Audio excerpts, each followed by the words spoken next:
Bonjour à tous, bienvenue donc à ce cours que je vais faire cette année sur ce qui fixe le volume d'une cellule. Juste quelques points. Donc le cours a lieu maintenant. Après le cours, il y a un séminaire qui sera fait aujourd'hui par Morgane Delarue. C'est des séminaires qui vont avoir lieu toutes les semaines et qui sont très en relation avec le programme du cours. Et d'ailleurs, beaucoup des travaux dont je vais parler, vous aurez des séminaires qui vous donneront certainement bien plus de détails que ce que j'ai pu le faire moi. S'il y a des questions, je suis très content, donc surtout, vous ne limitez pas. Donc, ce que je veux faire, c'est vous parler du volume de cellules. La façon dont j'ai commencé à faire ça, j'ai regardé quand les gens avaient commencé à s'intéresser à ce que pouvait être le volume des cellules. Et donc, je vais commencer comme ça, de façon un peu historique. Aujourd'hui, ça sera une introduction assez qualitative, et puis la semaine prochaine, je viendrai à des choses un peu plus physiques. Donc le premier cours, je l'ai appelé volume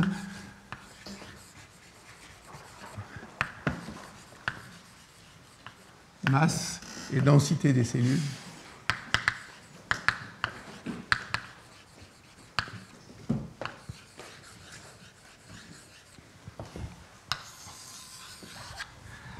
Alors la première référence où j'ai trouvé qu'on parlait du volume de cellules, c'est en fait la même personne que celle avec qui j'ai commencé mon cours l'année dernière. C'est un biologiste qui s'appelle Edmund Wilson,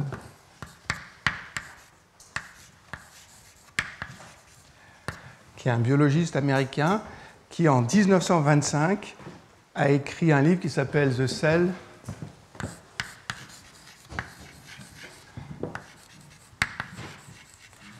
in Development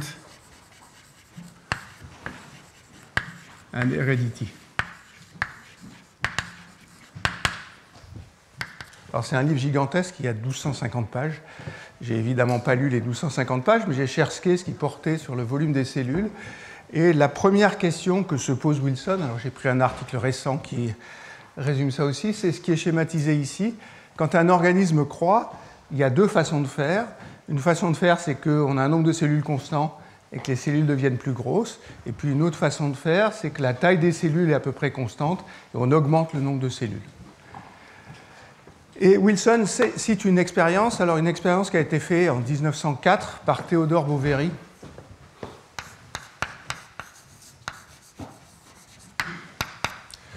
Theodore Boveri, c'est un des fondateurs de la biologie cellulaire, si ce n'est le fondateur de la biologie cellulaire. En tout cas, Michel Bornin, sa curie, considérait que c'était vraiment un des grands fondateurs de ce domaine.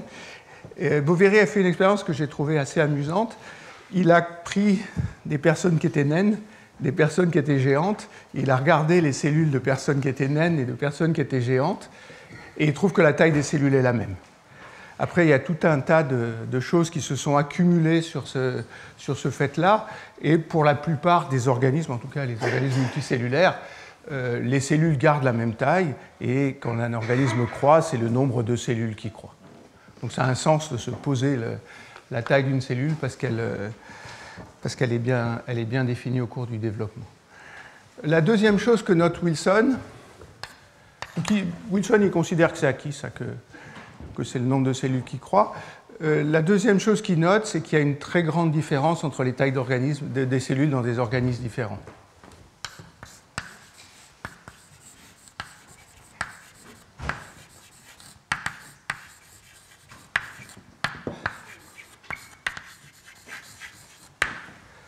Alors, je vous ai mis un schéma ici qui est tiré de son livre. Ça, c'est un globule rouge, et puis il va jusqu'à des bactéries. Il y a des très grosses cellules. Alors, pour nous, les très grosses cellules, c'est peut-être les neurones, parce qu'ils ont des axones qui vont très loin. Celle qu'il cite, lui, c'est les œufs des gros oiseaux, donc un œuf d'autruche. Et puis, ça, c'est les grosses cellules. Et puis, les petites cellules, c'est des bactéries qui font 1 micron. Les œufs d'autruche, ils font 10 cm, ou peut-être même un peu plus. Et le chiffre qu'il donne, c'est qu'il y a un rapport de 75 000 dans les tailles des cellules.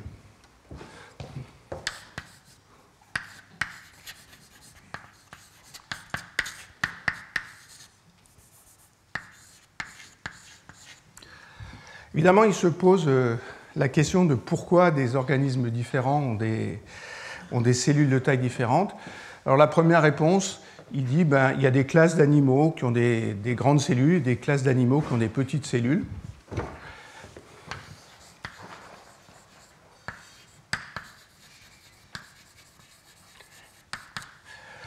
La comparaison qu'il fait, c'est qu'il dit qu'en général, pour les mêmes types de cellules, les cellules des amphibiens sont plus grosses que les cellules des poissons, des reptiles et des humains. Donc c'est les amphibiens qui ont les plus grandes cellules.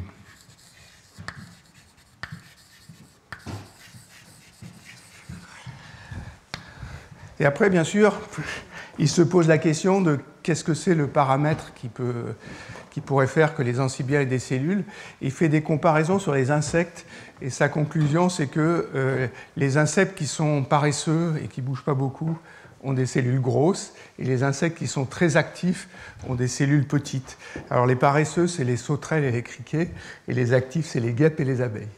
Donc pour lui, ça s'est relié à l'activité de l'animal. Alors j'avoue que je n'ai absolument aucune notion de savoir si ça est fiable ou pas fiable, mais en tout cas, c'est la comparaison que lui il fait. Tout ça pour dire donc que dans des organismes différents, on voit des cellules de taille très différentes, et puis même dans un organisme donné, les types cellulaires peuvent avoir des tailles différentes.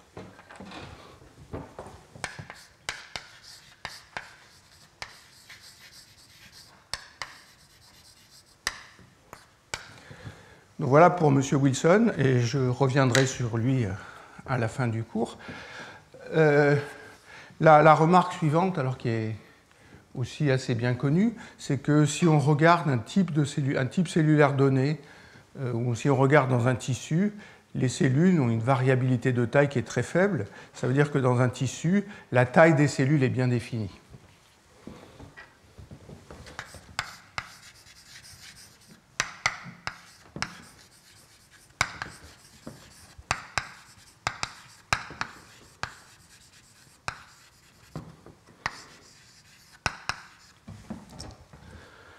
Ce que ça veut dire, ça, c'est qu'il y a un mécanisme qui fixe la taille des cellules dans un tissu. Et ça, c'est un problème intéressant. Et il y a une deuxième chose qui va avec, c'est que la taille est régulée, parce qu'autrement, il y aurait une très grande distribution de taille. Donc les questions qu'on a envie de poser, c'est quels sont les mécanismes qui fixent la taille et quels sont les mécanismes qui régulent la taille.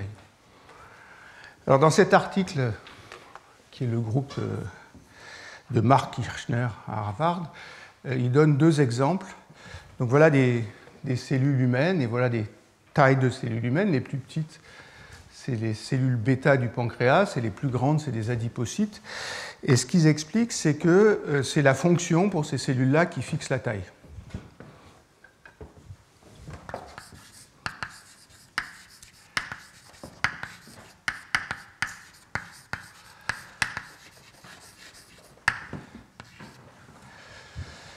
Alors les cellules du pancréas, elles sont là pour sécréter l'insuline, et ce qui a été montré, et il cite tout un tas de références, c'est que la sécrétion de l'insuline, elle dépend du volume de la cellule, bien plus de l'activité métabolique de la cellule. Ça veut dire que plus les cellules sont grosses, plus elles sécrètent de l'insuline. Après, ce qui a été montré aussi, c'est qu'il y avait un taux de sécrétion optimal de l'insuline. Donc pour eux, c'est le taux de sécrétion de l'insuline optimal qui va fixer le volume optimal des cellules. Donc ça, c'est le cas des cellules bêta du pancréas. Les adipocytes, c'est les cellules qui synthétisent les lipides.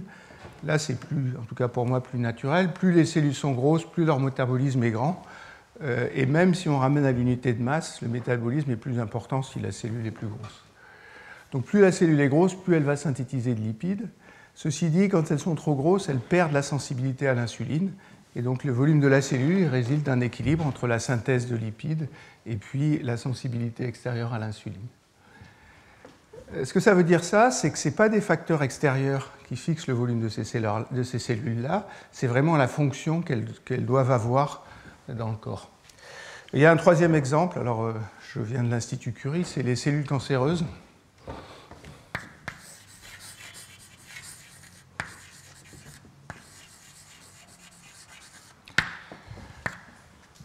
Alors, les cellules cancéreuses, et il y a Jacques Pro au premier rang, on a eu des très très grandes discussions avec un médecin de l'Institut Curie qui s'appelle Xavier Sastre. Et Xavier Sastre, il regardait une image et puis il disait les cellules cancéreuses, elles sont là, là et là. On n'a jamais compris pourquoi, mais dans cette histoire-là, il y avait deux questions qui revenaient. C'était la taille des cellules. Les cellules cancéreuses sont plus grandes que les cellules non cancéreuses correspondantes, et il y a une distribution de taille plus grande aussi.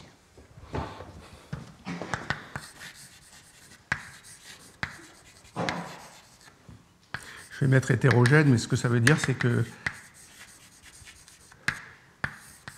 la distribution de taille est plus grande.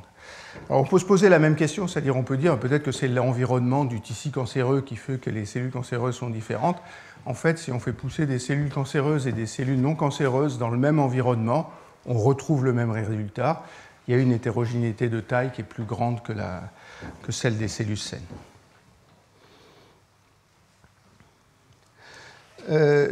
Donc dans tous ces cas-là, c'est vraiment une raison intrinsèque qui fixe le volume et l'hétérogénéité de taille.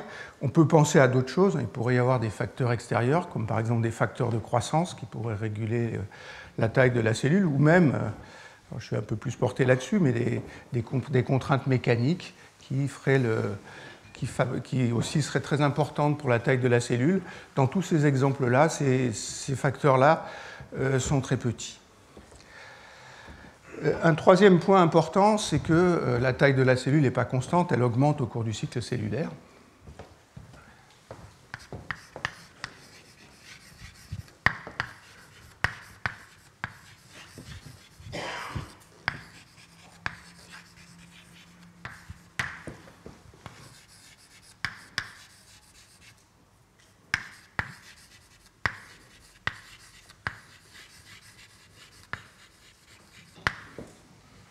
Pour une cellule qui vient de se diviser est petite et puis elle augmente.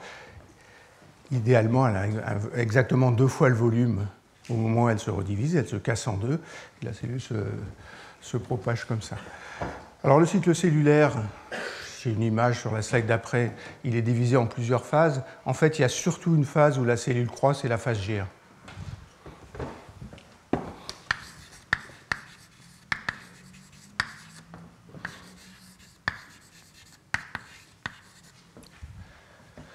Il y a une croissance après dans les phases S et G2, mais c'est surtout la croissance en phase G1 qui compte. Et beaucoup des articles qui s'intéressent à la croissance des cellules, en fait, s'intéressent à la croissance des cellules pendant la phase G1. Alors, la croissance des cellules, ça veut dire deux choses. Ça veut dire quel est le taux de croissance, à quelle vitesse elles croissent, et puis aussi combien dure le cycle cellulaire. C'est la croissance du volume.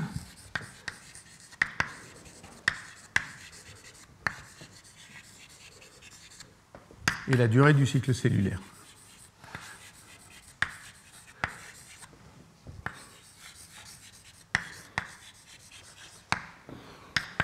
Alors comme tout à l'heure, ces deux paramètres doivent être fixés par des contraintes qui soient biologiques ou physiques. Et puis aussi, il y a des mécanismes de régulation pour ces paramètres-là. Et ces paramètres ne sont pas tout à fait indépendants. Donc il y a des couplages entre la croissance et la durée du cycle cellulaire, qui sont une des choses qu'on discutera dans les cours qui viennent. Il y a un article très, très célèbre de deux personnes, alors je ne connais pas bien les noms, Kielander et Zetterberg.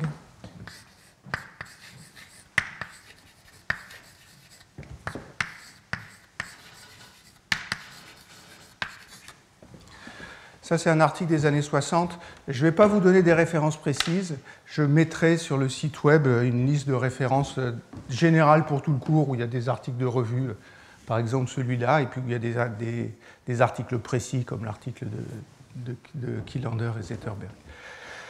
Ce qu'ont montré ces gens dans les années 60, c'est que si on mesure l'hétérogénéité de taille, j'ai envie d'appeler ça la polydispersité, des cellules à l'entrée dans la phase G1 et qu'on la remesure au moment où elles quittent la phase G1, l'hétérogénéité est bien plus grande à l'entrée dans la phase G1, c'est-à-dire juste après la division cellulaire.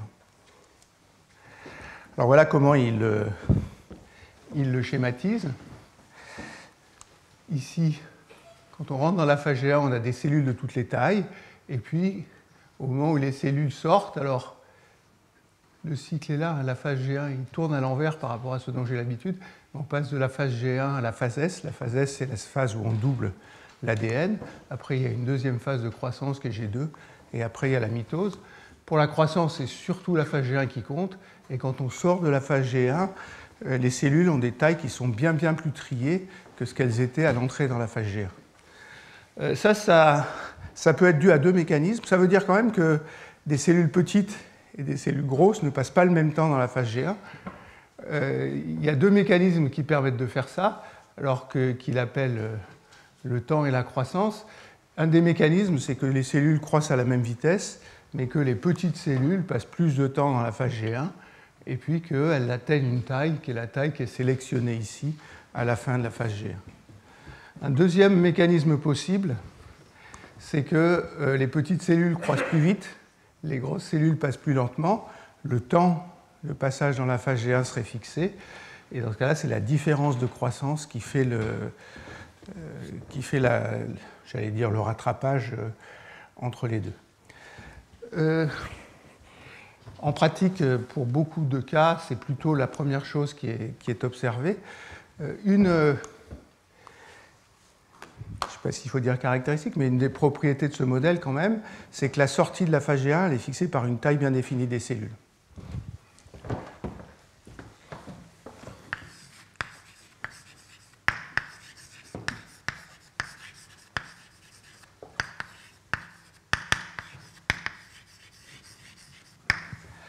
Alors les cellules qui se comportent comme ça, c'est-à-dire qui sortent de la phase G1 ou dont la durée du cycle cellulaire est donnée par une taille, je vais utiliser le mot anglais parce que je n'en ai pas trouvé qui correspondent en français. Les gens appellent ça des sizers, c'est des cellules qui mesurent leur taille.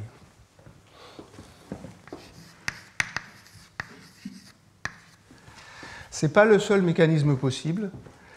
Un deuxième mécanisme où la cellule ne mesure pas sa taille, mais ajoute un volume constant à la taille qu'elle avait. Alors je vous montrerai qu'au bout de 2 ou 3 générations, on arrive à une taille à peu près identique pour toutes les cellules, qui est celle du volume qu'on a rajouté. Ça, ils appellent ça un adder.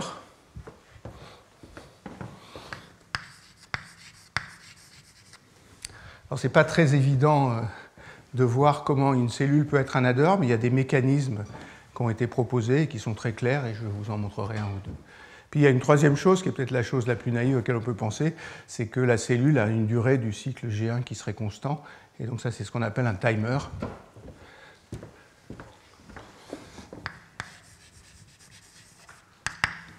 Le timer c'est un peu plus dangereux parce que la taille des cellules, si on est naïf, elle croît exponentiellement, donc si on fait des erreurs et qu'on les met dans une exponentielle, assez vite ça diverge, donc ce mécanisme de timer, souvent il est instable, et donc les cellules ne peuvent pas l'utiliser. Tout ce que je raconte là, c'est bien, mais ça suppose une chose, ça suppose que la cellule sait mesurer son volume. Donc la question, c'est comment est-ce que la cellule mesure son volume ?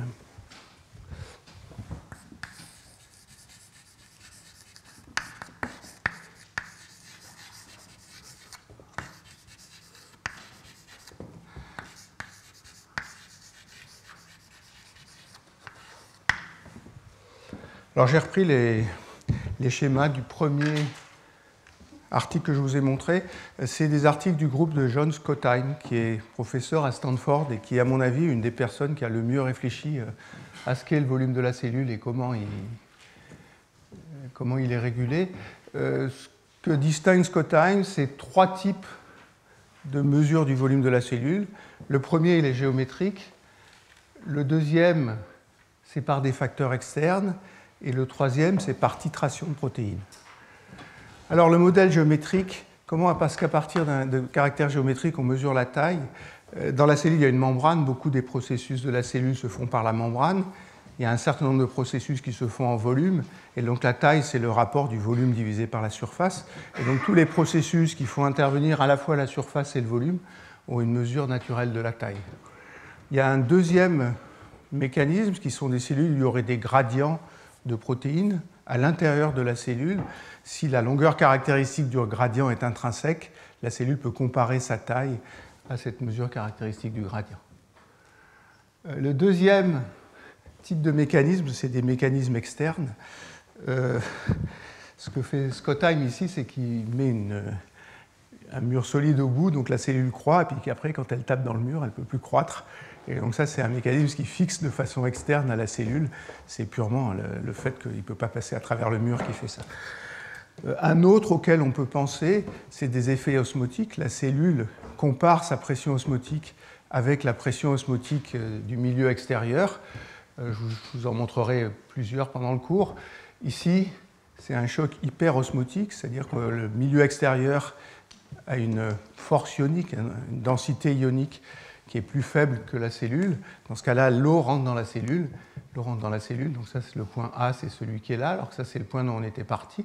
Puis après, la cellule réagit et puis essaye de s'adapter de façon à ce que la densité à l'intérieur de la cellule ou sa taille rejoigne à peu près ce qu'elle avait au départ, parce que autrement, on perturberait énormément de choses dans la cellule.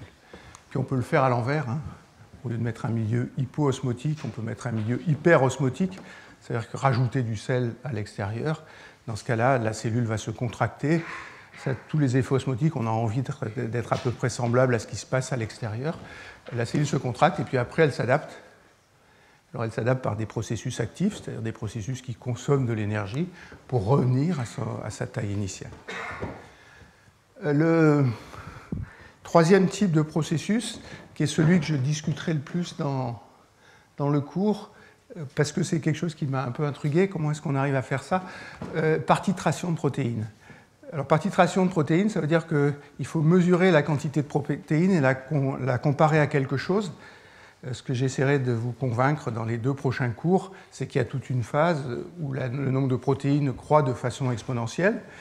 Et puis, il y a un certain nombre de protéines dont le nombre dans la cellule est fixé. Alors, il y a des molécules dont le nombre dans la cellule est fixé, que vous connaissez bien. C'est l'ADN, enfin au moins pendant une bonne partie du cycle cellulaire. Donc ça donne quelque chose auquel se comparer tant qu'on n'est pas dans la phase S, en particulier dans la phase G1. Puis il y a tout un tas de protéines qui sont reliées à l'ADN. Par exemple, le nombre d'histones ne croît pas comme le volume de la cellule, parce qu'une fois qu'on a saturé l'ADN, ça ne sert plus à rien de faire des histones.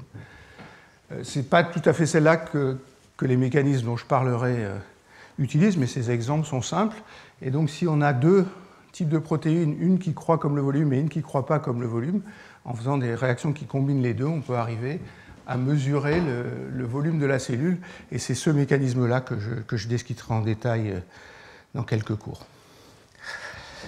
Alors qu'est-ce que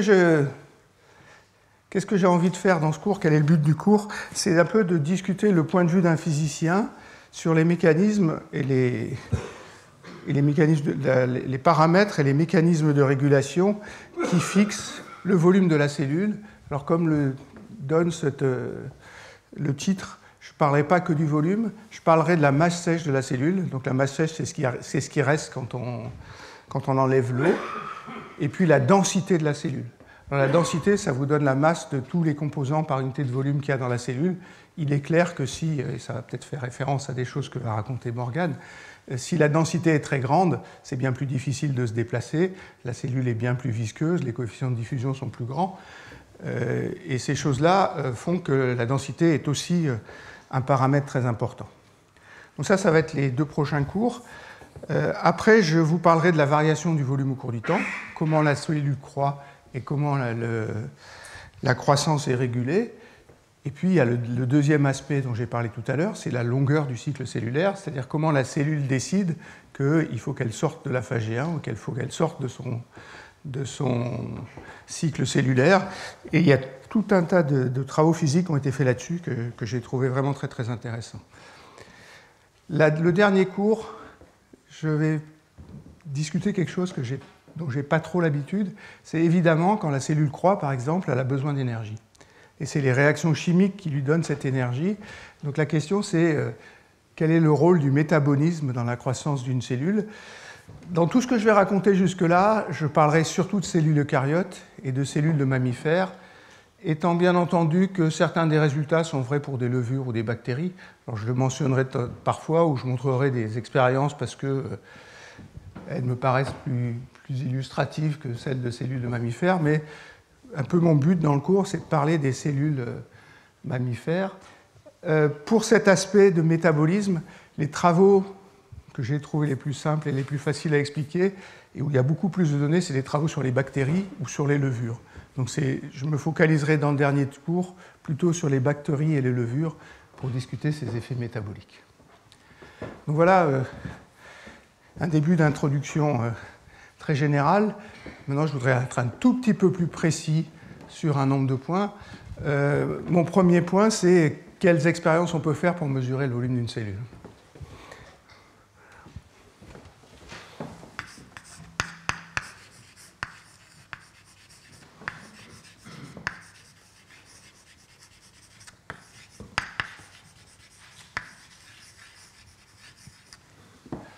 Alors, les gens ont été extrêmement créatifs là-dessus, ont inventé tout un tas d'expériences dont je ne suis pas du tout spécialiste, et je ne prétends pas vous faire une explication détaillée de toutes les expériences. Celles que je vais montrer, c'est celles qui m'ont plu ou que j'ai trouvées particulièrement astucieuses, particulièrement originales ou qui ont permis d'obtenir des résultats qui sont très très originaux. Le premier, c'est cette méthode qui est schématisée ici, qui est l'exclusion de fluorescence.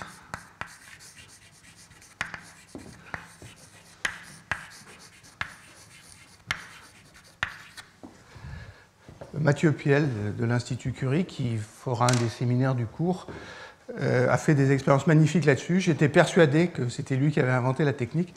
Et en fait, non. J'ai trouvé cet article des années 80 où la technique est utilisée et expliquée presque dans la même façon que ce que l'explique Mathieu Piel. Donc voilà la figure 1 de l'article original. Ce qu'ils font, c'est qu'ils ont un canal ici et ils font passer dans ce canal un fluide fluorescent dans lequel les cellules peuvent se promener. Si vous mesurez maintenant avec le laser ici, la fluorescence que vous excitez, elle est proportionnelle au volume que vous éclairez. Maintenant, si une cellule rentre dans la région où vous mesurez la fluorescence, si le fluorophore est bien choisi, il ne pénètre pas dans la cellule. Et dans ce cas-là, la cellule exclut la fluorescence de la région qu'elle occupe. Donc il y a un volume qui est égal au volume de la cellule où il n'y a pas de fluorescence. Et c'est ce qui est schématisé ici. Vous avez un trou dans la courbe de fluorescence, il suffit d'étalonner. Et puis on mesure ainsi le volume de la cellule. Donc ça, c'est la version des années 80. La version de Mathieu Piel, elle est là. Lui, il le fait en posant une boîte de PDMS où il a fait un trou qui est en jaune ici sur une surface. Et puis, il met des cellules à l'intérieur. Vous avez deux types de cellules. Ici, c'est une cellule qui est étalée sur la surface. Alors, vous la voyez de côté ici, puis vous la voyez par-dessus ici. Ça, c'est une cellule qui est en mitose. Les cellules en mitose, elles ont une grande tension. Et j'allais dire, c'est comme le capitaine Haddock. Quand il y a une tension, les objets ont tendance à devenir sphériques. Et donc, la cellule en mitose est sphérique. Puis, si vous regardez la fluorescence, sur la taille qu'il y a ici, alors il faut le faire sur tout le volume, hein, sur la taille qu'il y a ici, on voit bien que la fluorescence est exclue. Là, on exclut la fluorescence de la cellule en mitose. Il y a un autre objet ici. Il met des piliers pour éviter que le toit de la boîte s'effondre. Et donc le pilier lui-même exclut la fluorescence. C'est pour ça que vous avez une masse noire ici qui montre l'exclusion de fluorescence. Ça permet de faire des mesures très précises du volume. On arrive à les faire de façon temporelle.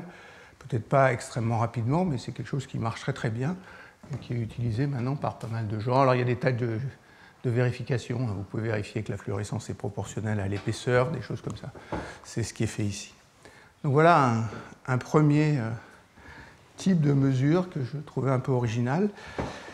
Il y en a un deuxième. Donc la première, c'est l'exclusion de fluorescence. La deuxième, c'est de faire un résonateur mécanique.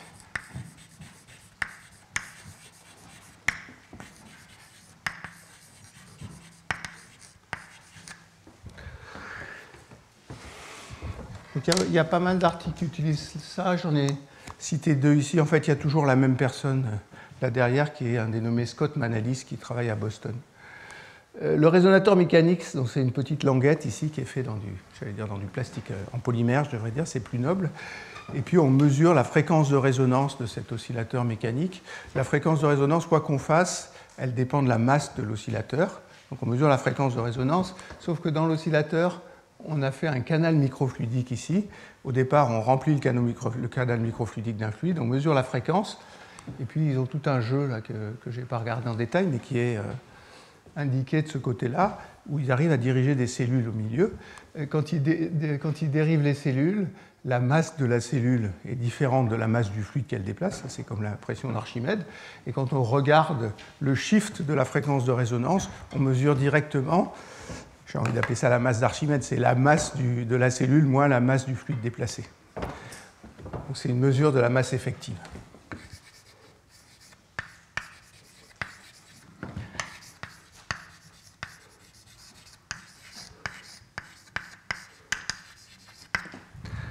Alors la masse effective,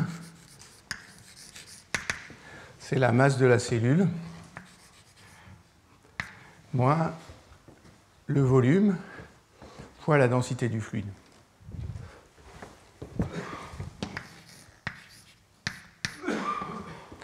Alors c'est ce qui est fait ici. Vous avez la masse effective, puis vous voulez tracer ça en fonction de la densité du fluide.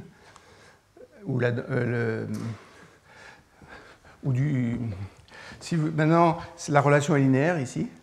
Donc et je pense que même expérimentalement, c'est bien linéaire. Donc ce qu'ils font, c'est qu'ils utilisent deux points, ils utilisent deux fluides. Alors ce n'est pas tout à fait comme c'est marqué ici. Ils prennent un point où le fluide est moins dense que la cellule, un point où le fluide est plus dense que la cellule. Et là-dessous, on peut tout mesurer. Parce que si vous prenez ce point-là, c'est l'endroit où la densité du fluide est égale à celle de la cellule, mais c'est vous qui l'avez mis le fluide, donc vous savez quelle est sa densité. Si vous extrapolez à 0, vous avez la masse de la cellule, puis si vous mesurez la pente, vous avez le volume. Ça, c'est une expérience, il y a une expérience classique dans les laboratoires de physico-chimie qui sont des micro-balances à quartz. C'est des objets d'une précision absolument diabolique, ça en mesure des couches monoatomiques sans absolument aucune difficulté. Les masses, la précision sur les masses, c'est du femtogramme. Si vous prenez une cellule d'un micron, c'est des femtolitres, donc comme la densité, c'est à peu près 1. On est un peu dans le bon ordre de grandeur. Les cellules sont plus grandes, donc si vous regardez ce qu'il y a là, c'est quelque chose comme 300, 500 femtogrammes. Alors les expériences qu'il y a là, cette expérience-là, elle a été faite pour regarder au cours du temps l'évolution de la masse. Et vous voyez que la masse, c'est la fréquence de résonance en fonction du temps, et la masse shift. L'explication, c'est que la cellule croît, puis quand on a une deuxième qui arrive, une troisième qui arrive, et donc on voit les cellules différentes arriver. Ce qu'ils ont conclu, c'est que la vitesse de croissance dépendait du volume ou de la masse de la cellule dans ce cas-là. Donc ça, c'est une méthode que je trouve assez spectaculaire et qui, pour moi, est assez originale, de mesure de la masse, la densité et le volume, puisqu'on a les trois d'un coup sur la même manip. Alors il y a une troisième... Ça marche bien si la dissipation ne change pas. On est bien d'accord. Et c'est le problème de... Ils ne se sont pas trop inquiétés de la dissipation. Ceux qui font proprement, ils font toute la procédure que je viens de raconter. Dans l'expérience qu'il y avait dans le coin, ils mesurent la masse effective et puis ils se contentent de la masse effective. Donc suivant les cas, ils font différents types de manip. C'est vrai que dans le canal microfluidique, on perturbe l'écoulement, par exemple, aussi, des choses comme ça. Et ça fait une différence, je suis bien d'accord. Donc la troisième méthode qui est indiquée ici, c'est une méthode de mesure par diffusion Raman. Alors c'est même de la diffusion Raman stimulée. La diffusion Raman, c'est de la diffusion optique non résonante, c'est-à-dire on prend une molécule qui a deux niveaux d'énergie et on envoie un faisceau laser qui n'est pas résonant, donc qui a une énergie plus grande, et puis on récupère un faisceau laser qui a une énergie plus basse que celle qu'on a envoyée, et la différence d'énergie, c'est la bande Raman. Donc c'est pour ça qu'il y a deux faisceaux, un faisceau vert et un faisceau rose. Ça, c'est le faisceau pompe, et ça, c'est le faisceau qui a la résonance, qui vient faire l'effet stimulé et qui rend l'expérience extrêmement sensible. Il mesure trois bandes. Il mesure la bande de l'eau, et il mesure la bande du CH2, et il mesure la bande du CH3. C'est des molécules organiques qu'il y a dans une cellule. Donc il y a plein de groupements CH2, plein de groupements CH3. La base de leur analyse, qu'ils ont un peu calibrée sur des protéines modèles et sur des lipides modèles, c'est que dans la cellule, si on s'intéresse à la masse, il y a en gros trois choses. Il y a l'eau, il y a les protéines et il y a les lipides. Le reste est là, et on n'est pas tout à fait à 100% comme ça, mais une de leurs grandes contraintes, c'est qu'ils imposent que la masse des trois est égale à 1, comme ils disent, c'est-à-dire quand ils divisent par la masse de la cellule. Après, ils ont toute une transformation pour faire une moyenne sur où sont les CH2, où sont les CH3. Et ils ont assez d'inconnus et assez de variables pour mesurer une densité de masse locale. Et ils peuvent tracer comme ça une densité de masse locale à 3 dimensions. Et ils en sont très fiers. Alors d'abord pour les bandes CH2, CH3 et H2O. Et puis après, directement pour les protéines, les lipides et l'eau. Donc on mesure comme ça directement la densité locale qu'on peut moyenner dans la cellule. Là aussi, la mesure est très très précise. Je vais vous montrer dans quelques minutes une expérience qui a été faite comme ça. Peut-être le message de tout ça, c'est qu'il y a pas mal de méthodes non triviales, j'allais dire, de mesurer la masse de la cellule. J'ai souvenir de quand j'ai commencé, alors ça m'a intéressé ce problème-là il y a au moins 15 ans, avec un postdoc qui s'appelait Pierre Réchaud. Et Mathieu Piel m'envoyait presque un article par jour sur les mesures du volume, mais la plupart des gens ne faisaient pas la différence entre le volume, la masse, la densité. Ils ne mesuraient qu'une seule des quantités, et parfois c'était assez subtil. C'est-à-dire, je n'étais pas trop capable de dire si ce qu'ils mesuraient, c'était vraiment le volume. Je crois au moins que dans ces 3 expériences-là, ce qu'on mesure, c'est vraiment le volume de la cellule. Donc voilà pour les méthodes expérimentales. Alors il y a une autre méthode dont je voulais vous parler, qui est une méthode qui mesure la croissance de la cellule, donc la variation du volume en fonction du temps.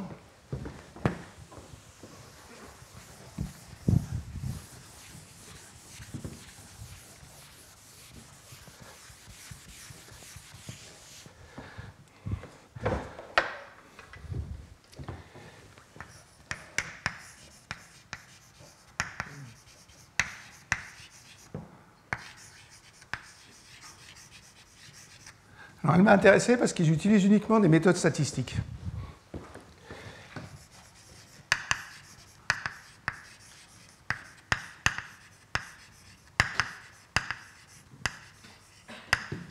C'est quelque chose qui remonte à loin. Le premier article, il a été fait par Collins et Richmond.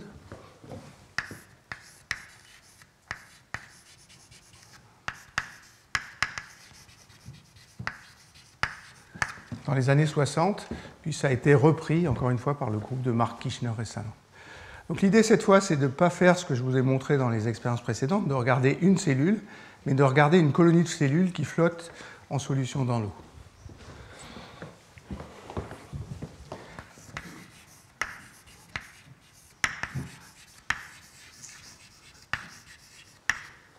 Donc elles ne sont pas du tout, elles ne forment pas une masse de cellules, elles sont bien indépendantes les unes des autres.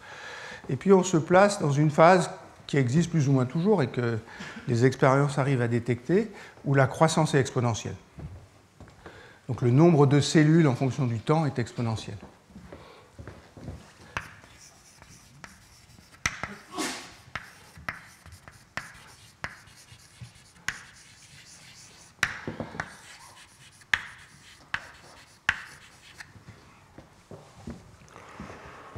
Alors ce que suggérait Collins et Richmond, c'est de mesurer 3 distributions de taille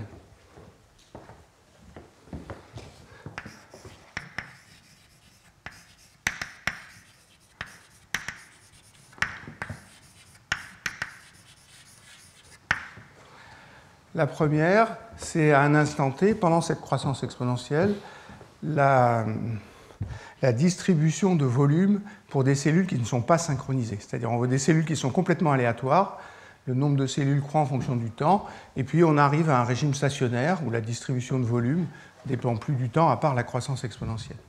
Donc ça, c'est ce qu'ils appellent phi de t et de v.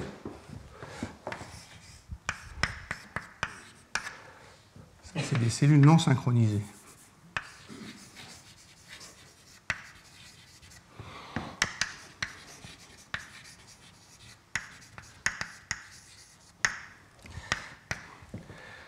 Après, dans les mêmes conditions, ils mesurent la distribution de taille des cellules qui viennent de se diviser. Ça, je fais un dicène de T et de V. Ça, c'est les cellules qui viennent de se diviser.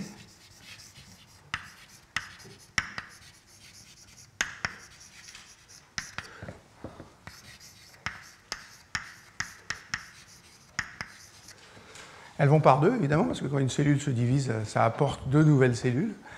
Et puis après, ils sont intéressés au processus opposé. Ils mesurent le nombre de cellules prémitotiques. Ça, c'est les cellules qui vont se diviser.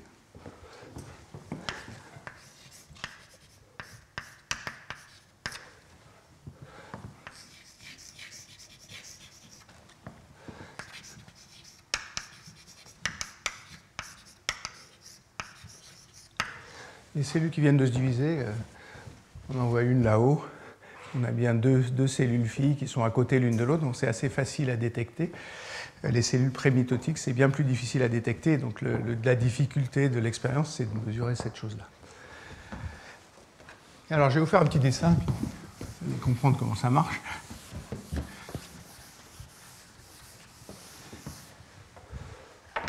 Donc, je vais tracer phi de v, qui est phi de v et de t, où j'ai enlevé la croissance exponentielle.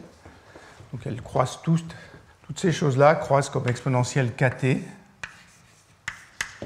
où k est le taux de croissance. C'est une courbe qui a une forme comme ça, à un instant donné. Puis on prend une bande ici, donc ça c'est phi en fonction de v. On prend une bande ici, et puis on veut faire un bilan du changement de phi de v et de t au cours du temps. On écrit dφ sur dt.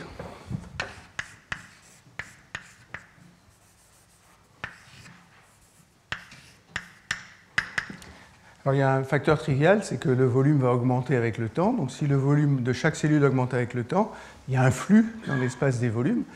Il ne faut pas mettre la dérivée partielle comme ça, mais il faut mettre la dérivée totale. Donc il y a un terme qui est plus d sur dv de dv sur dt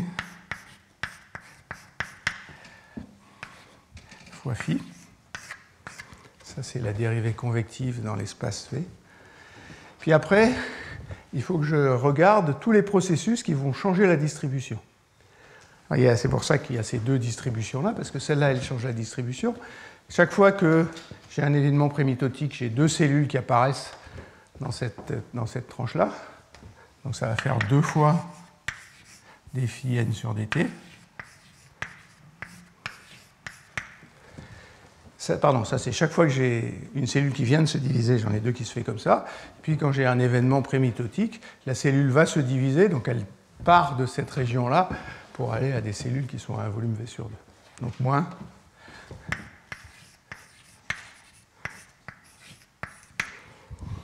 Alors sous cette forme-là, c'est pas très simple.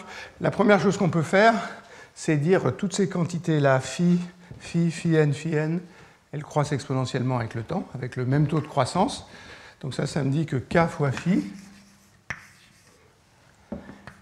plus d sur dv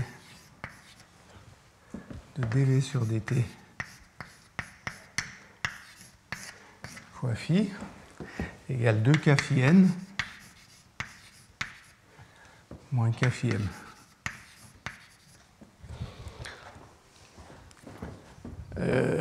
Là, on y est presque. On a quelque chose qui sera proportionnel à k, qui est une quantité qu'on mesure de ce côté-là. Alors, il y a une autre astuce.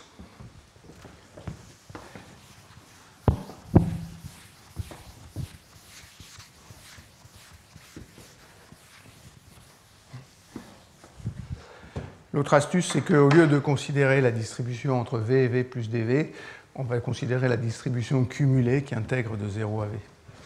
Donc, si vous introduisez grand phi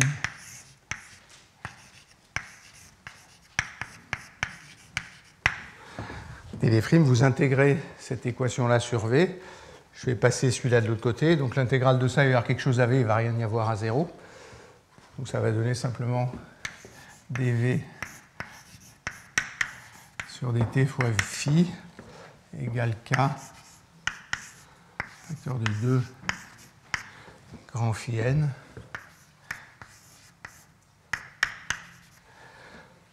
moins phi m moins phi. Ça, c'est ce qu'on mesure. Ça, c'est l'intégrale de ce qu'on mesure. Ça, c'est l'intégrale de ce qu'on mesure. Et donc on arrive comme ça à mesurer pour une cellule de taille donnée la vitesse de croissance. Évidemment, en moyenne, on s'attend à retrouver le taux de croissance, donc ça veut dire qu'en moyenne, la vitesse de croissance d'une cellule de rayon V, elle doit être plus ou moins proportionnelle à V. Mais on n'a fait aucune hypothèse quand on a fait ça, et par des méthodes comme ça, on arrive, sans avoir jamais mesuré de volume, à mesurer la variation du volume en fonction du temps. Il y a quand même une hypothèse, c'est que la distribution est quelque part autosimilaire, c'est-à-dire qu'elle ne dépend que ce dV sur dt-là ne dépend que du volume et pas explicitement du temps, et puis que tout croît exponentiellement en fonction du temps avec le même taux. Ça, il le vérifie.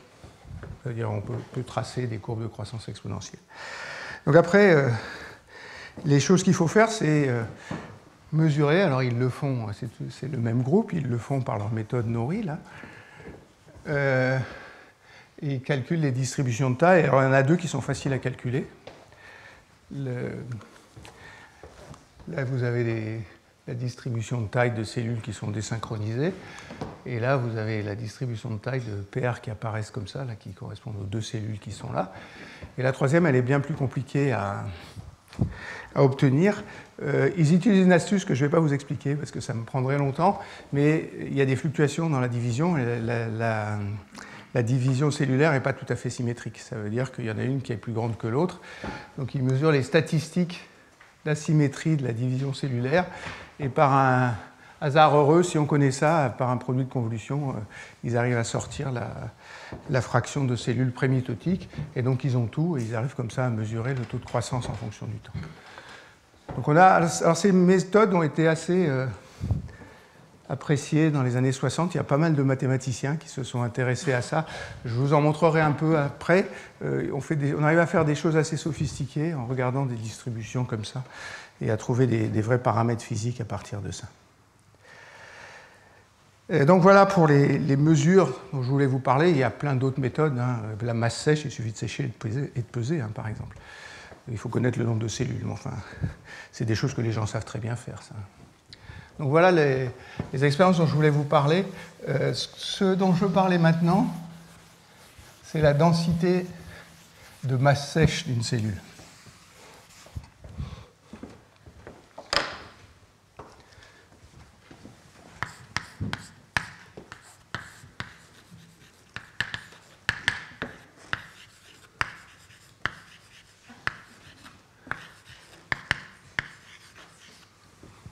Je vais l'appeler ρS. ρS, c'est la masse sèche, c'est-à-dire la masse de la cellule moins la masse de l'eau, divisée par le volume.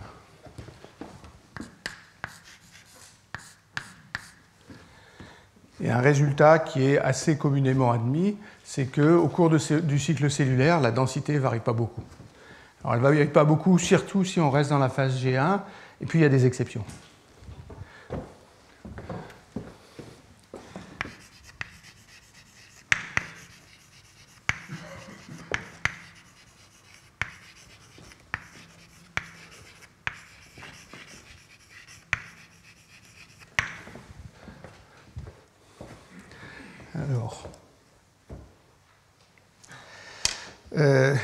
Donc voilà toujours la méthode Nori. C'est un peu pour ça que je voulais présenter. Donc j'ai dit qu'ils arrivaient à avoir des densités de masse de composants à l'intérieur de la cellule. On peut moyenner sur la cellule, puis après sur plusieurs cellules. Donc ce qui tire de ces cellules, alors c'est des cellules style cellule est là, et ils l'ont fait sur plein de types cellulaires. Vous avez le nombre de protéines ici en fonction du volume. Donc le volume, c'est le déroulement du cycle cellulaire. Et vous voyez que le nombre de protéines est à peu près constant. Croît proportionnellement au volume. Les lipides, c'est un peu moins clair. Il y a beaucoup plus de fluctuations. Et si vous regardez les densités de protéines ou les densités de liquides, la densité de protéines, elle est vraiment constante au cours du cycle cellulaire. Alors, ils ont fait des statistiques là-dessus.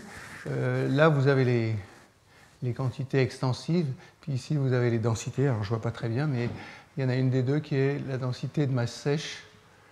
Et l'incertitude sur la densité de masse sèche qui est là est très faible.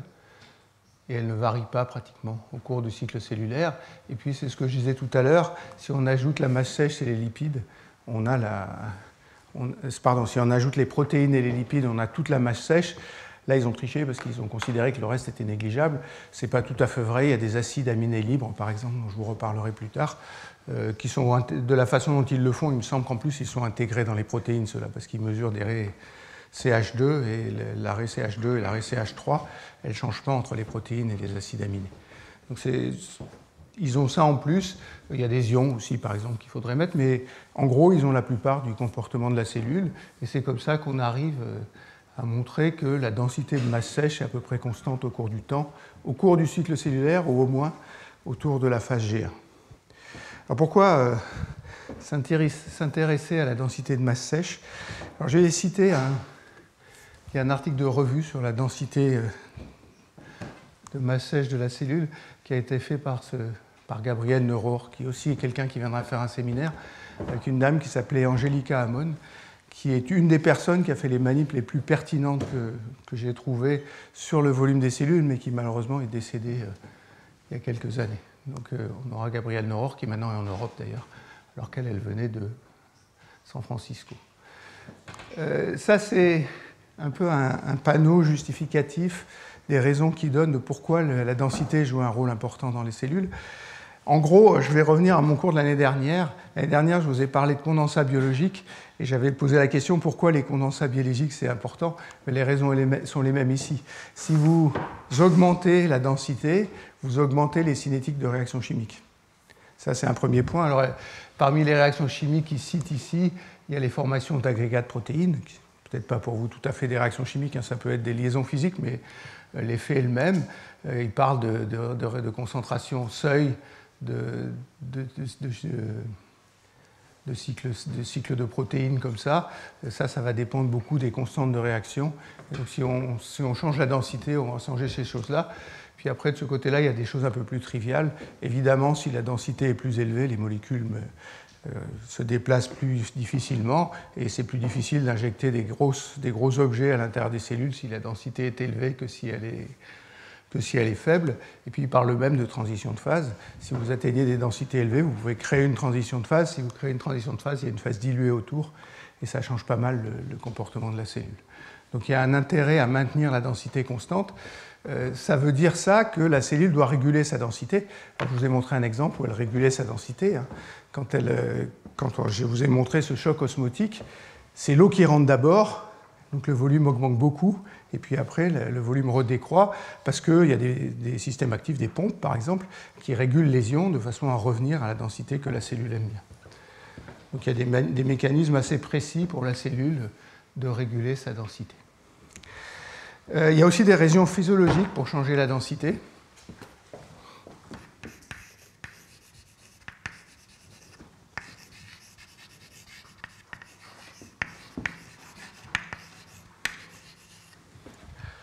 Il y en a une première qui est que quand une cellule entre en sénescence, la densité décroît beaucoup, la cellule se dilue.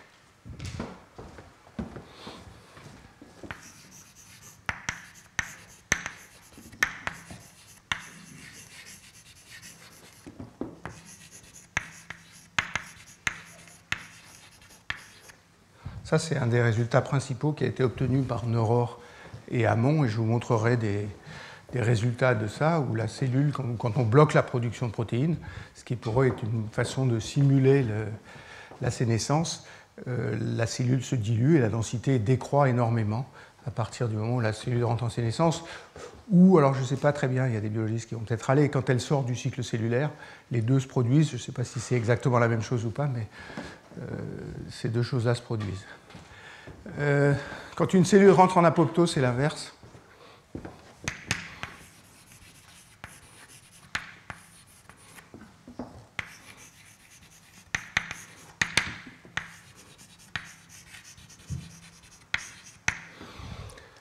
La densité augmente quand une cellule rentre en apoptose. C'est très propre à l'apoptose. C'est de la mort cellulaire programmée, donc il y a des petits paquets de cellules qui se forment et qui sont éliminés petit à petit.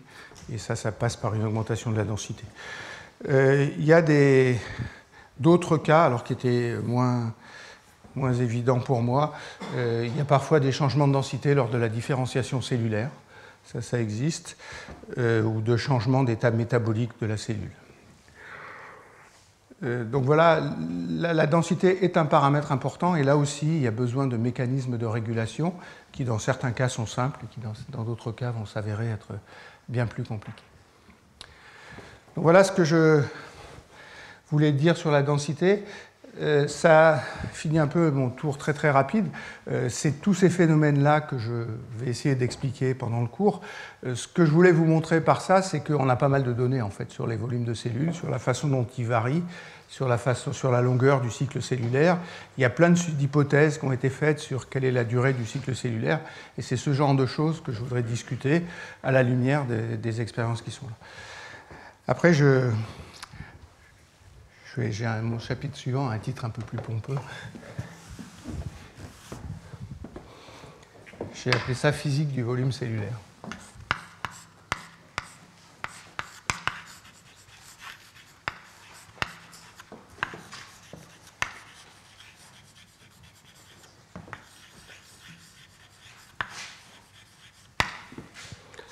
Alors, la chose dont je voudrais parler, ou partir, c'est cette expérience-là, alors qui est presque la même que celle que je vous ai montrée tout à l'heure.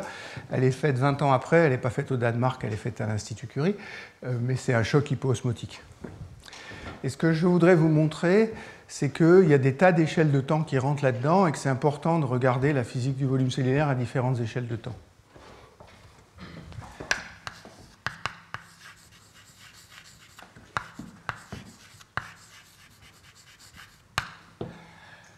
Alors la première échelle de temps, c'est l'équilibre mécanique.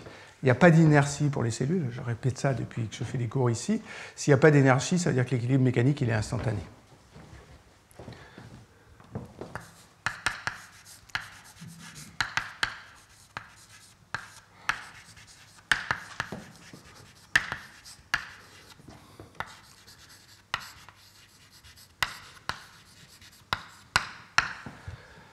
Ça compte, hein, parce que à la surface de la cellule, il y a une tension. Et donc, s'il y a une tension, il y a une différence de pression entre l'intérieur et l'extérieur de la cellule. Et cette différence de pression, elle est donnée par la loi de Laplace, c'est-à-dire c'est 2 fois la tension divisée par le rayon. Et quand les cellules se déforment, bien sûr, les effets mécaniques sont importants. Mais ça, c'est instantané. Après, il y a des effets osmotiques, sur lesquels je vais passer plus de temps.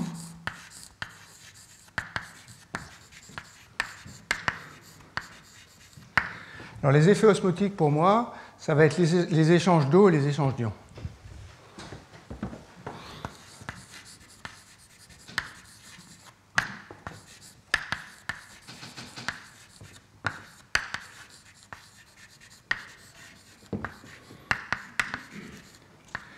Ça se fait en quelques minutes. L'eau, c'est très rapide. Les ions, c'est quelques minutes ou quelques dizaines de minutes.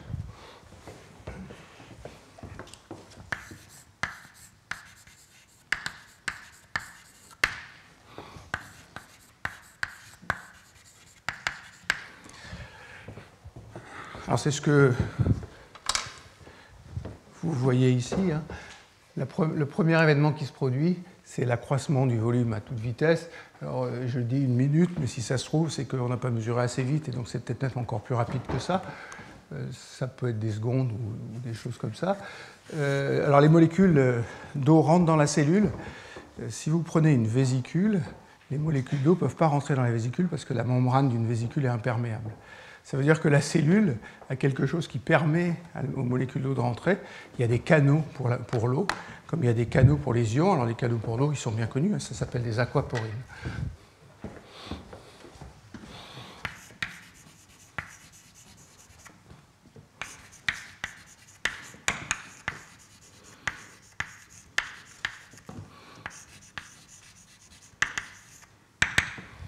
Donc, à cause des aquaporines, il y a un flux d'eau qui peut rentrer dans la cellule dès qu'on a fait le choc hypoosmotique. Si on a fait ça, la cellule se dilate. Il faut dilater la surface aussi. Et à la surface, je vous ai dit qu'il y avait une tension. Alors la tension, elle n'est pas tendue à la membrane qu'à la couche d'actine corticale qui est en dessous. Ce que dit cet article, c'est que le premier événement qui va se produire, c'est comme on tire trop fort sur la couche d'actine corticale, elle va se décrocher au moment où l'eau rentre. Après, il y a des échanges d'ions. Donc il y a des canaux ioniques.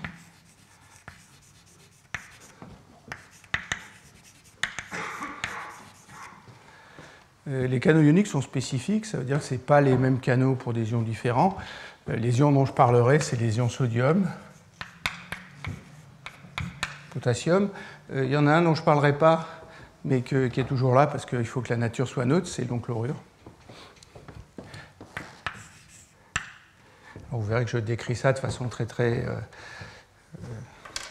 approximative, mais ça veut dire qu'il y a une perméabilité de la membrane aux ions et que ces ions doivent passer par des canaux. Par exemple, ça dépend du nombre de canaux qu'il y a à la surface de la cellule.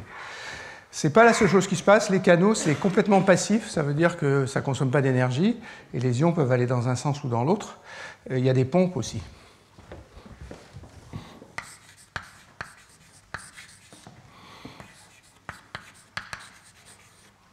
Pour le coup, tout ce que j'ai pu lire dit qu'il n'y a pas de pompe pour les ions chlorure, mais par contre, il y a des pompes pour les ions calcium, oui, mais pour les ions sodium et pour les ions potassium, et même, il y a un échangeur qui prend le sodium à l'intérieur, qui va le mettre à l'extérieur, et qui prend le potassium à l'extérieur, qui vient le mettre à l'intérieur.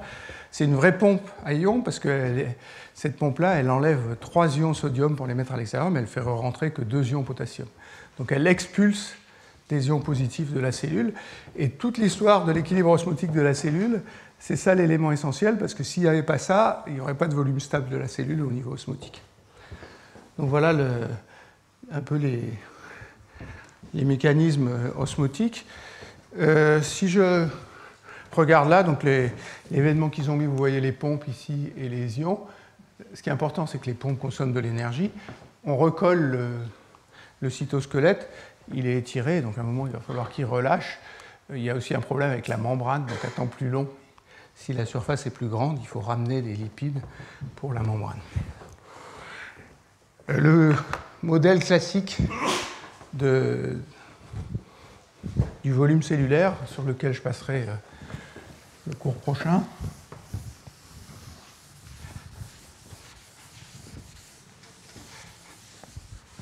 Comme on est au Collège de France, je me suis permis de traduire le titre anglais.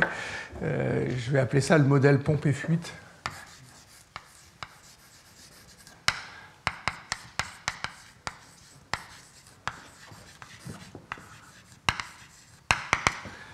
Dans tous les livres que vous arriverez à ouvrir, même s'ils sont en français, ça s'appelle Pump and Leaks. Mais j'ai fait du zèle. Donc ça, c'est un modèle qui s'est développé petit à petit, jusque dans les années 60. Et les deux personnes qui finalement ont stabilisé ce modèle et formalisé le modèle tel que les gens les utilisent aujourd'hui s'appellent Hofmann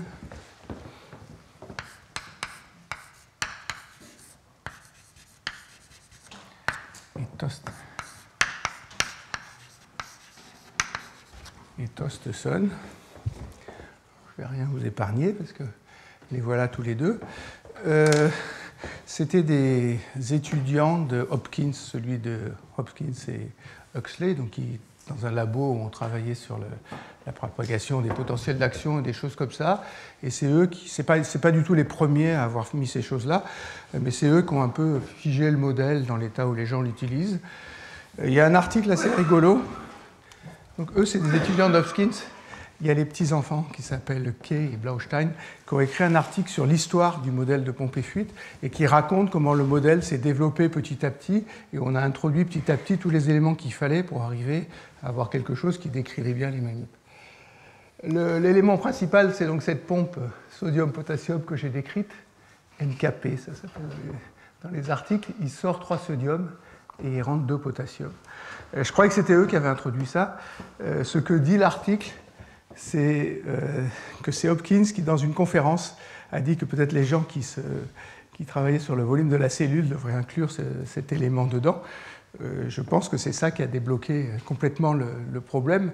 C'est absolument évident, vous verrez la prochaine fois. Dès qu'on a écrit 2 équations, on voit qu'il n'y a pas de solution stable s'il n'y a pas de pompe.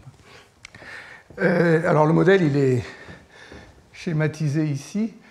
En gros, la cellule, c'est un sac. dans le sac, il y a des molécules qu'ils appellent imperméantes. Ça, c'est les molécules qui n'arrivent pas à traverser la membrane de la cellule, ou certaines qui sont rejetées à l'intérieur quand elles essayent de traverser. Ces molécules, c'est les protéines, c'est l'ADN, si vous voulez prendre le noyau en compte, et c'est les ARN. Quelque part, ce qui domine, si on mesure la masse, c'est les protéines, et l'ADN et les ARN sont tout petits par rapport à ça. Mais la nature est neutre, et donc s'il y a plus de molécules comme ça négatives, il faut des ions positifs, et le cœur du sac doit rester neutre quoi qu'il arrive. C'est-à-dire même si j'ai des pompes qui pompent autant qu'elles peuvent, c'est-à-dire même si j'en ai éjecté 10 à la fois au lieu d'en éjecter qu'un, il restera dans la cellule des ions positifs parce qu'il faut neutraliser ces protéines qui sont là. Donc quand vous éjectez les ions positifs, en fait ce que vous videz, c'est les ions chlorure, parce que comme elle est neutre au départ et que vous avez éjecté un ion positif, les ions chlorure vont sortir par un effet osmotique passif, lui, pour assurer la neutralité. Donc le cas limite de ça, c'est le cas où il n'y a plus d'ions chlorure, enfin, ou plus d'ions négatifs à l'intérieur de la cellule. Donc voilà la composante osmotique qui est la composante principale du modèle, et après ils mettent une tension à la cellule, et donc ils écrivent que la différence de pression est donnée par la loi de Laplace, mais cet effet pour la cellule elle-même est assez faible, et donc il n'y a pas trop de raison de s'inquiéter là-dessus. Alors messieurs Kay et Blaustein, dans leur article à la fin, se plaignent que le modèle de Torstensson et Hoffman ne soit pas aussi célèbre que le modèle de Hodgkin et Huxley. Moi, j'avoue que l'article de Hodgkin et Huxley, c'est David Lacoste qui me l'a amené un jour, j'en suis resté... c'est éblouissant. Celui-là, c'est bien, mais ça ne me paraît pas tout à fait au même niveau. Enfin, il regrette presque à la fin de l'article qu'ils n'aient pas eu le prix Nobel pour ça, ce que je trouve un petit peu exagéré. Ceci dit, le modèle que les gens utilisent de nos jours, c'est encore ça, et alors ils le sophistiquent, ils rajoutent des effets, des trucs comme ça, mais le modèle de base, c'est ce modèle où la cellule est un sac. Bon, ce qu'on sait aujourd'hui quand même, c'est qu'il faut prendre en compte le noyau qui est à l'intérieur, mais on utilise le même modèle entre la cellule et le noyau que ce qu'on fait, c'est aussi un sac à l'intérieur de la cellule, le noyau. Donc voilà le modèle osmotique. Ça ne finit pas mon histoire, parce que à temps plus long, il y a un comportement actif de la cellule veut croître, et donc à temps plus long, il faut prendre en compte la croissance de la cellule.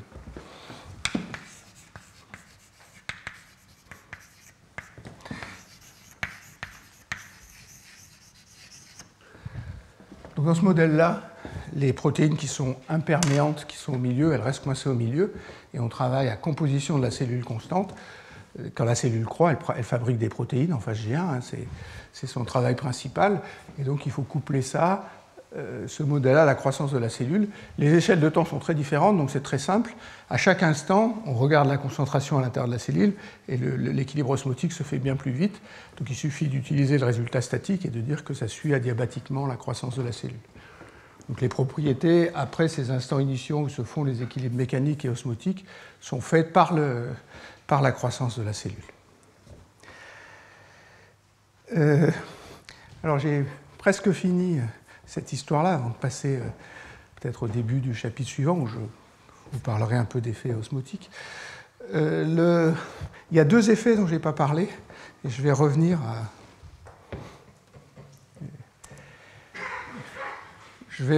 à M. Edmund Wilson du début, parce qu'il s'était déjà posé ces questions-là, et les réponses qu'il avait sont presque celles qu'on a aujourd'hui. Les deux effets dont on a parlé, c'est quid du volume du noyau par rapport au volume de la cellule, et puis il y a une question qui va avec, c'est qu'est-ce qui se passe quand on change la ploïdie. Donc vous savez que nos cellules à nous, par exemple, elles ont 2 copies des chromosomes, et par des méthodes que j'ai lues, mais que je suis incapable de vous expliquer, on arrive à faire des cellules haploïdes qui ont une seule copie du chromosome, on arrive à faire des cellules diploïdes, tétraploïdes, pardon, qui ont 4 copies du chromosome. Donc très vite, et les 2 personnes qui ont joué là-dessus, c'est Théodore Boveri qui est là, et puis un monsieur qui s'appelle Robert Hertwig. Donc ce qu'ils ont fait, c'est qu'ils ont changé l'haploïdie, puis ils ont mesuré la taille du noyau et la taille de la cellule, et ils ont regardé comment la taille du noyau changeait quand on change la taille de la cellule avec cette chose-là. C'est un peu difficile de regarder en détail. Alors je vous avoue que j'ai passé du temps à essayer de compter ici que le nombre de chromosomes est bien multiplié par 2 ou par 4, et il n'y a pas de problème, ça fait ce qu'ils disent. Si vous faites des cellules tétraploïdes, elles sont plus grosses, et le noyau est plus gros. Et quand on trace le rapport des deux, on trouve que le volume est proportionnel à la ploïdie, et le volume du noyau est proportionnel à la ploïdie. Donc ça, c'est le résultat de Hertwig, qui est encore avant ce que je vous ai montré tout à l'heure. C'était en 1903, et il a inventé ce nom de rapport carioplasmique.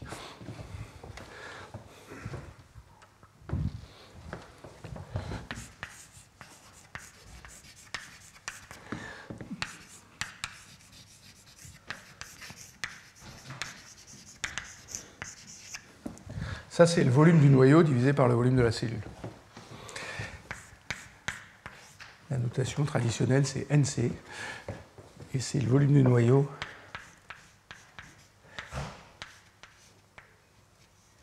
à temps suffisamment long. Si vous mesurez le rapport carioplasmique, il est en gros constant, sauf cas un peu exceptionnel. Donc ça, c'est l'article original.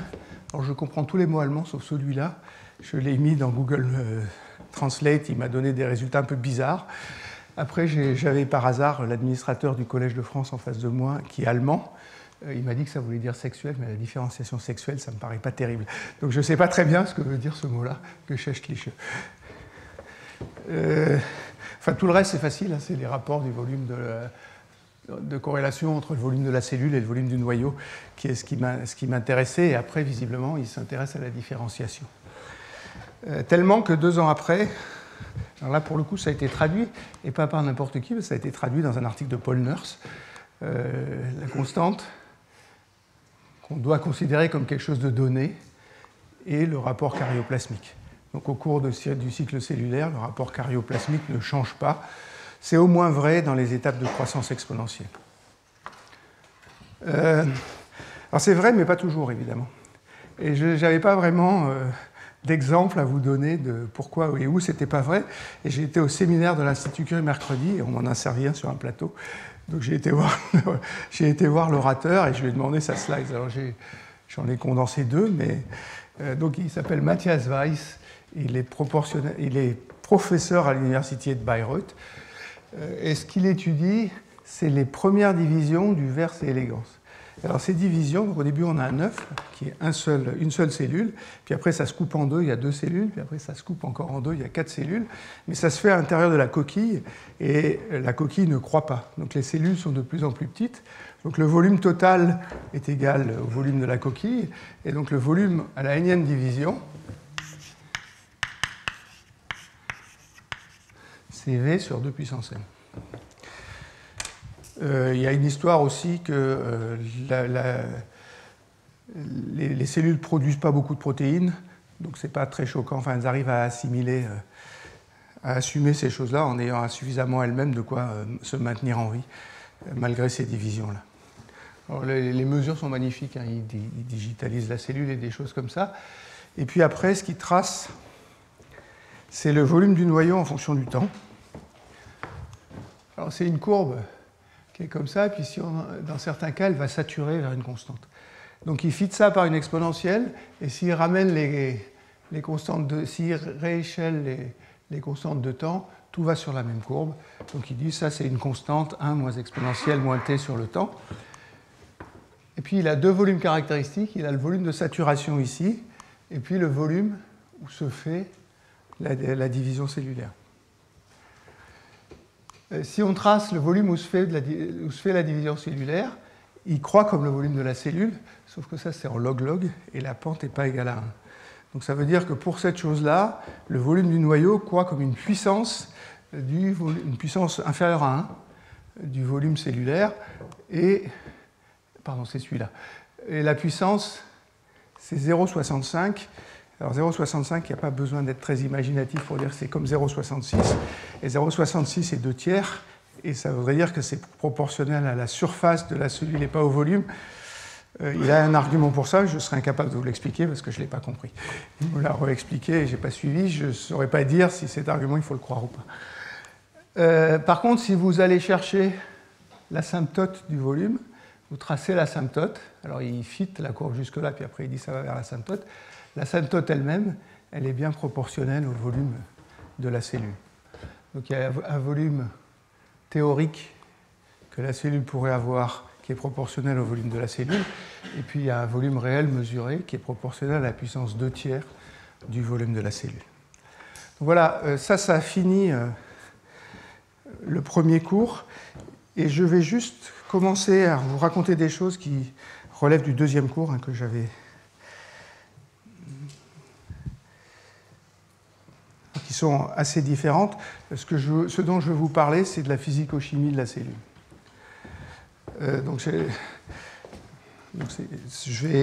Le but, c'est d'aller jusqu'au modèle pompe et fuite. Je vais effacer ce titre-là. Et je vais appeler ça modèle osmotique.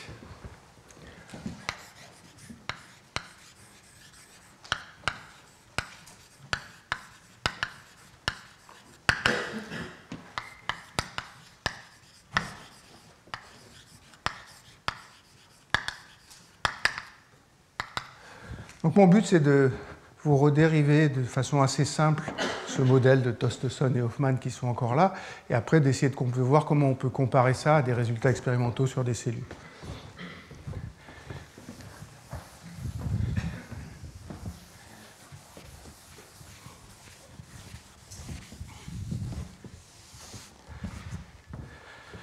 Alors, le premier chapitre, j'ai appelé ça physico-chimie de la cellule.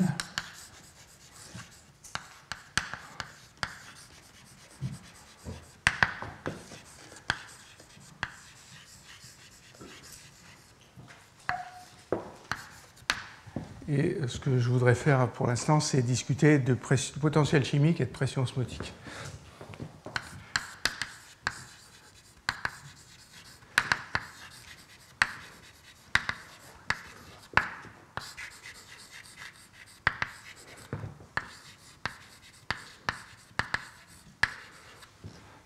Je vais considérer que la cellule, c'est un sac. Il y a un solvant qui est l'eau, et la plupart de la masse, c'est l'eau. Et puis à l'intérieur de la cellule, il y a des solutés. Donc je numérote les solutés.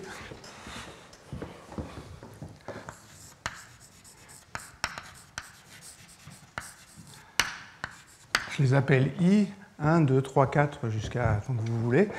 Les différences que je veux faire, c'est qu'il y a quand même deux types de solutés. Il y en a qui sont des polymères.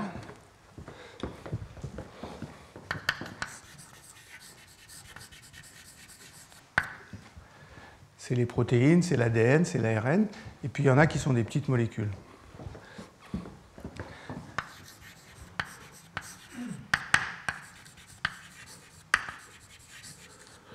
Alors parmi les petites molécules, je ne vais pas parler des lipides, parce que les lipides, ils sont beaucoup sur les membranes, donc ils ont un comportement un peu spécial, mais il y a au moins les ions qui assurent l'électroneutralité, donc il y a des ions positifs et négatifs.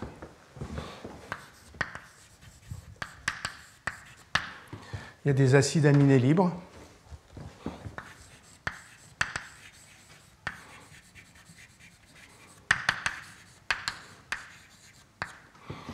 Et tous ces objets sont des objets qui sont passifs. Donc au moins pour ça, on peut faire la thermodynamique des solutions. Alors la thermodynamique des solutions, ce qui est simple, c'est de supposer que la solution est diluée.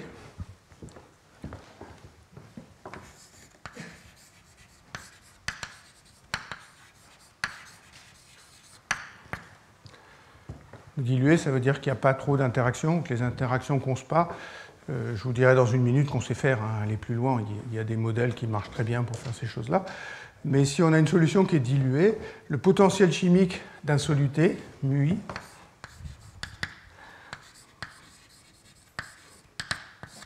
alors j'insiste que c'est vrai pour les solutés, mais que ce n'est pas vrai pour l'eau, c'est μI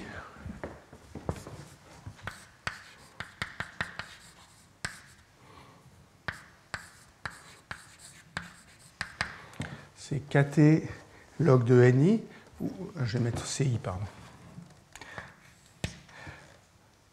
Où CI, c'est la concentration dans le soluté, c'est-à-dire c'est le nombre de molécules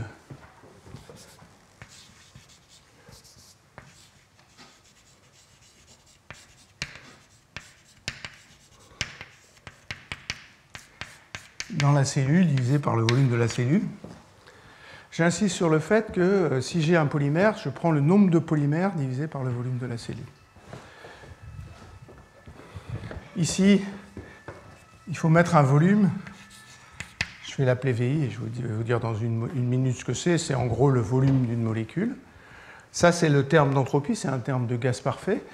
Après, s'il y a des ions, dans différents points de l'espace, le potentiel peut être différent, donc il y a une contribution électrostatique. Donc plus ZI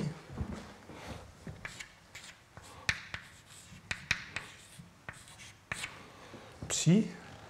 E, c'est la charge élémentaire, psi, c'est le potentiel électrostatique local, et Z, c'est la charge. Donc ça, c'est la partie du potentiel chimique qui dépend du potentiel extérieur et des concentrations. Et puis après, il y a un potentiel chimique mu I0.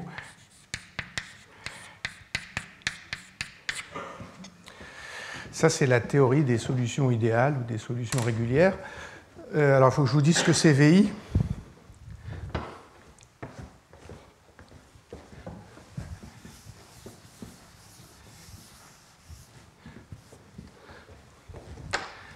Si j'écris le volume V total comme une fonction des nombres de molécules NI, T et P, ça c'est des variables extensives, ça c'est des variables intensives, et il est à peu près clair ou évident, et si je vous disais l'inverse, vous me sauteriez au cou, que si je multiplie par 2 le nombre de molécules, je vais multiplier par 2 le volume. Donc je peux utiliser le théorème des fonctions homogènes de l'air ou de je ne sais qui dit que V, c'est somme sur I de VI NI ou VI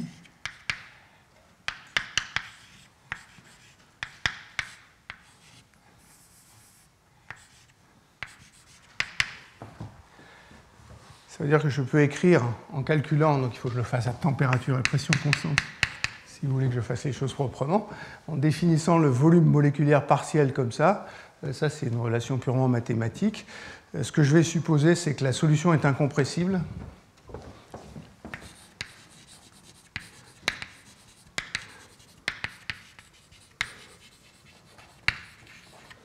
C'est-à-dire que VI est une constante. Ça veut dire qu'elle est indépendante de T, de P, mais aussi de toutes les concentrations dans le système. C'est-à-dire que je n'ai pas d'effet de dilatation, de contraction quand je fais le mélange. Chaque molécule a son volume. Une remarque, c'est que si j'ai un polymère, le volume est bien plus grand pour le polymère que ce qu'il est pour un petit ion, parce que c'est le volume de la molécule. Donc voilà ce que j'ai mis ici dans ce terme entropique. Ça, c'est le potentiel électrostatique. Alors maintenant, il reste ce terme-là.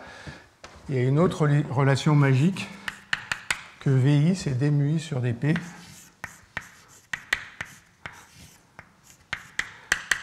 Parce que ça, c'est dV sur dNi. Donc ici, il faut que je mette à Ni constant, à T constant, et à Ni constant, et ici à T.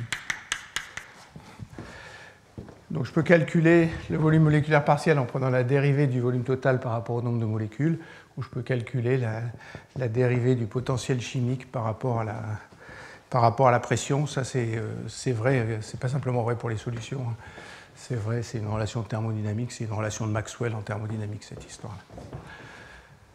Donc voilà ce que représentent tous les termes qu'il y a là-dedans. J'insiste sur le fait que ce n'est pas vrai pour le solvant. Ce n'est pas vrai pour le solvant parce que ici, j'ai supposé que la densité était faible. Pour le solvant, la densité n'est pas faible, elle est grande. Alors vous allez me dire, il y a toujours un terme comme ça, et si on fait des modèles de réseau, on trouve ce terme comme ça. Mais si on n'écrit que ce terme-là, on viole la relation de Gibbs-UM, qui est pareil, qui est une relation comme celle-là, hein, qui est due à l'homogénéité du système. Donc je peux calculer le potentiel chimique des solutés, mais je ne peux pas calculer le potentiel chimique du solvant.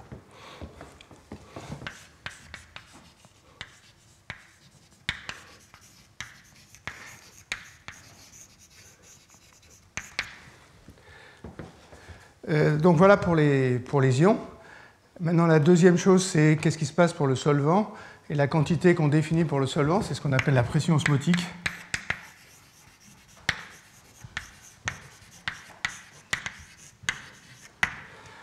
Mon commentaire sur la pression osmotique, c'est que tant que j'ai pensé que c'était une pression, je ne comprenais rien. Et un jour, je me suis aperçu que c'était un potentiel chimique. Et si vous dites que la pression osmotique est un potentiel chimique, tout est transparent. Bon, après, dans les relations que je vais vous montrer la semaine prochaine, vous verrez bien pourquoi les gens appellent ça une pression, mais il y a des expériences où on la mesure en mesurant les différences de pression. Mais ce qu'il faut savoir, c'est que c'est un vrai potentiel chimique. Alors la pression osmotique, c'est relié au potentiel chimique de l'eau. Donc pi, c'est moins 1 sur le volume moléculaire de l'eau, fois mu du solvant, moins mu du solvant 0. Celui-là, il dépend de T et de P.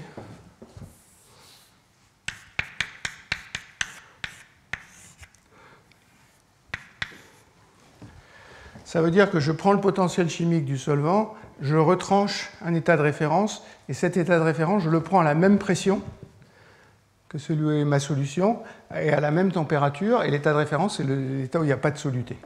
Et c'est l'écart du potentiel chimique à cet état de référence qui me donne la pression osmotique. Le potentiel chimique, c'est une énergie, et comme on va en faire quelque chose qui est homogène à une pression, il faut diviser par le volume de la molécule d'eau. Et en faisant ça, on a le potentiel chimique. En raisonnant comme ça, les molécules d'eau, elles vont là où le potentiel de l'eau est le plus bas, et on comprend absolument tous les effets osmotiques sans trop se torturer. Pour une solution qui est diluée comme ça,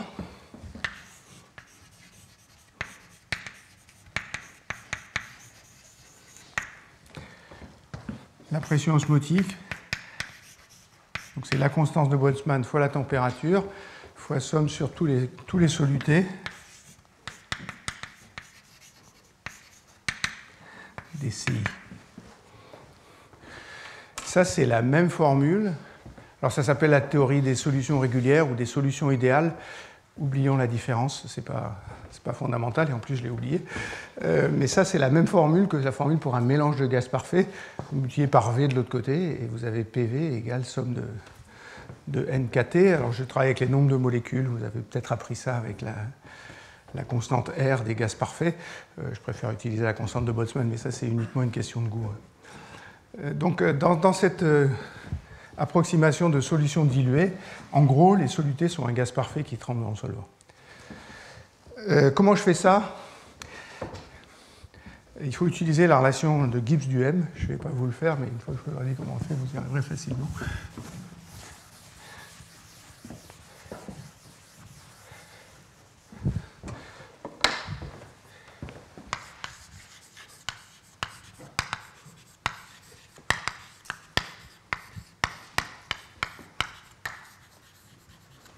Qui vous dit que somme sur tous les corps maintenant, y compris le solvant, de CI mu I, CI d mu I,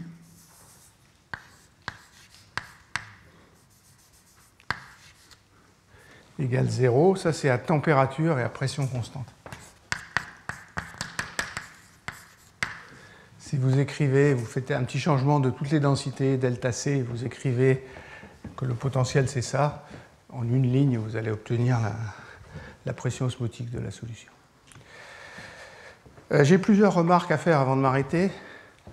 D'abord, tous les NI ici, tous les CI ne sont pas équivalents. Ils ne sont pas équivalents parce que, à masse égale, j'aurai beaucoup moins de molécules de polymères que ce que j'ai de molécules de petites molécules. Donc ça veut dire qu'en général, les polymères là-dedans, ils ont une densité par unité de volume ou un nombre qui est extrêmement faible. Donc, à l'ordre 0, on peut presque oublier les polymères quand on calcule la pression osmotique. Alors c'est vrai dans la cellule, mais si vous faites de la physico-chimie des polymères, Françoise par exemple, elle sait faire ça très bien. Elle l'a fait 1000 fois dans sa vie, mais il faut bien penser que ce n'est pas les polymères qui contribuent à ça. Les polymères, ils font la masse, mais leur nombre est très faible, et donc ils ne contribuent presque pas à la pression osmotique. Deuxième chose, j'ai supposé qu'il n'y avait pas d'interaction. Vous allez me dire que c'est un peu osé. D'abord, on sait faire, c'est-à-dire il y a des modèles théoriques pour des polymères en solution et des choses comme ça. On peut utiliser la théorie de Flory-Huggins.